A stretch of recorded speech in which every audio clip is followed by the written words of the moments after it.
Okay, so on the bottom left-hand corner on where you see Part Studio, this is what I called like my part one or whatever. This is from the tutorial. Obviously, you're not doing it for the tutorial video. You're doing it for every single puzzle piece of your cube. You're going to go to the left bottom hand side where it says the little plus sign next to whatever you called your pieces. And then you're going to go ahead and select Create Drawing. So create drawing will actually bring up a bunch of different templates. Most likely it'll bring the Onshape templates, right?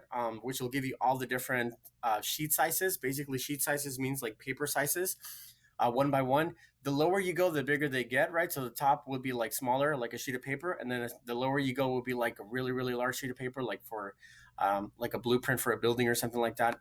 So if I click on the very first one, which is like A, and I make sure that I have my dimensions in inches, it's going to bring me to a piece of paper, which is a drawing paper, and I can go ahead and use and drag stuff into this to create the drawing through Onshape. So what I'm going to do is I'm going to select my parts, my part studio in this case. You can select whichever puzzle piece you want. So the blue piece, the green piece, the purple piece, whatever it is that you called it. And I'm going to go ahead and anywhere that I put that drawing, it's going to go ahead and drop it down. Obviously, since I have my front view, notice that on the left-hand side, I selected my front, right? Which is the longest side with the most detail. So I want to have my front view one-to-one on my left, bottom left-hand corner. Once I click on that, it's going to drop down my front view. And then if I hover up my mouse up to the top, if I go ahead and click on that as well, it'll drop my top view also. Now, I don't want to stop there. I also want my side view, which is the right side, and I want my isometric. So if I click on the bottom left-hand corner, which is the front view, if I click on that and I drag it over, now I have my side view, which is the right side. And then I also want my isometric. So I'm going to do it one last time. I'm going to click on the front view and then drag my mouse up into the right, and it'll drop down my isometric sketch. Now, this is what I want for every single puzzle cube piece. This is your next assignment.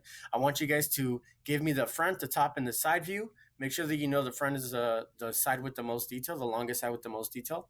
So don't forget that. And then I want you guys to dimension it. Obviously, I'm not going to go ahead and dimension the whole thing right now because it's going to take me longer than 5 minutes.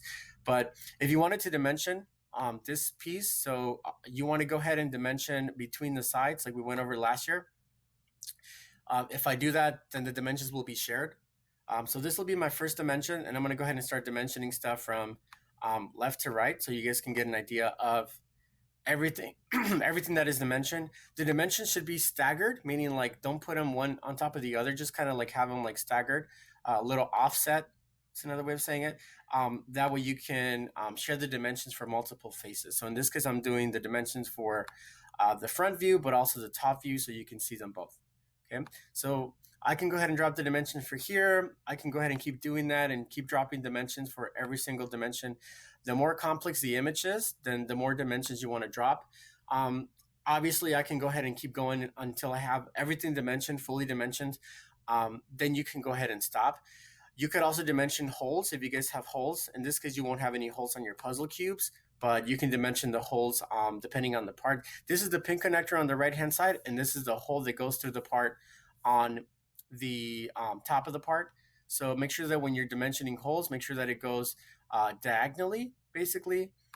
So you have your little reference that is the radius is 0.5 inches, and then on the bottom right hand corner the radius is 0.375 inches, or the diameter, I'm sorry, 0.375 inches. Does that make sense? So you're going to be doing every single one of these. You're going to be basically doing for all your puzzle pieces. Once you're done with it and you're happy with how everything came out, you're going to be going and exporting it as well. So the same way that you did it, if you right click on the drawing, once you're done, you could go ahead and export. You can call it drawing number one, or you can call it blue piece, however you want to call it, and then make it into a PDF, export it. That'll download it to your computer.